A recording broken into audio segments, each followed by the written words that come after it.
Venez divin Messie, nous rendre espoir et nous sauver. Vous êtes notre vie. Venez, venez, venez. Bonjour, je suis Marie-Josée Boulet, je suis agente de pastoral pour le grand secteur mégantic et cette semaine nous commençons des capsules de formation à la vie chrétienne pour les adultes. Notre premier sujet, ce sera le temps de l'Avent ainsi que le sens de la couronne de l'Avent. Bon visionnement! La fin de semaine du 26 novembre, nous avons terminé l'année liturgique A avec la fête du Christ roi. La fin de semaine du 3 décembre, nous commençons une nouvelle année liturgique qui débute avec le temps de l'Avent. La période de l'Avent dure 4 semaines et ce dimanche, nous commençons avec le premier dimanche de l'Avent.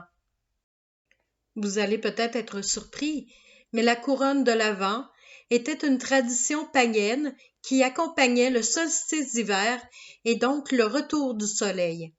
En effet, les Romains craignaient de voir le soleil disparaître durant l'hiver, alors ils confectionnaient des roues avec des rameaux de pin. Seul un arbre qui ne perd pas ses feuilles peut être utilisé. Donc les branches vertes symbolisent la vie, l'espoir du renouveau de la nature. La tradition s'est répandue dans les pays germaniques et scandinaves, et plus tard s'est adaptée à la culture chrétienne.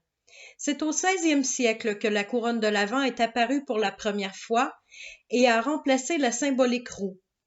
La couronne de l'Avent représente le symbole de l'espérance des chrétiens, qui se préparent au cours de cette période à l'arrivée du Christ, l'Emmanuel, Jésus parmi nous, autrement dit, le Verbe incarné.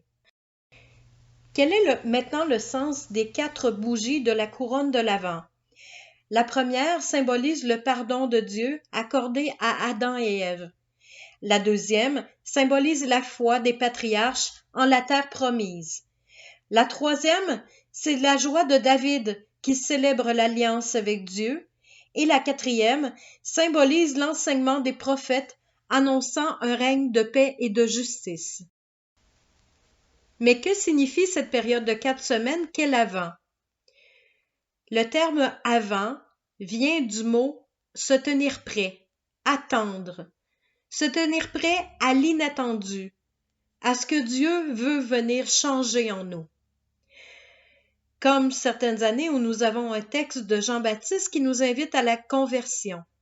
Nous sommes donc dans l'attente, dans la veille. Jésus revient souvent sur ce thème. Veillez donc, car vous ne savez pas quand viendra le maître de la maison.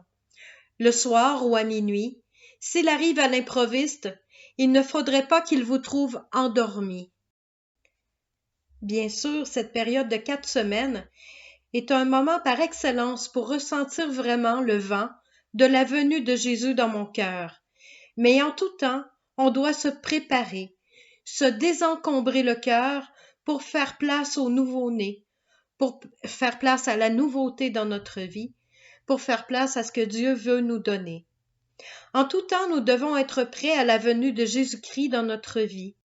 C'est pourquoi, pendant la période de l'Avent, nous sommes invités à vivre le sacrement du pardon d'une façon particulière. Un peu comme dans une maison, nous jetons parfois de vieux meubles afin de faire de l'espace pour en accueillir de nouveaux. Eh bien, c'est la même chose pour notre cœur.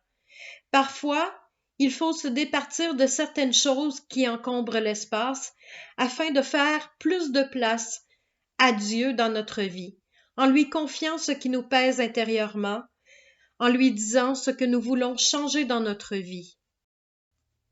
Et se préparer intérieurement, c'est aussi une manière de dire merci à Dieu le Père pour son amour infini, inconditionnel, pour son cadeau béni, pour son don gratuit et inestimable, son Fils Jésus qui est venu s'incarner parmi nous. Venez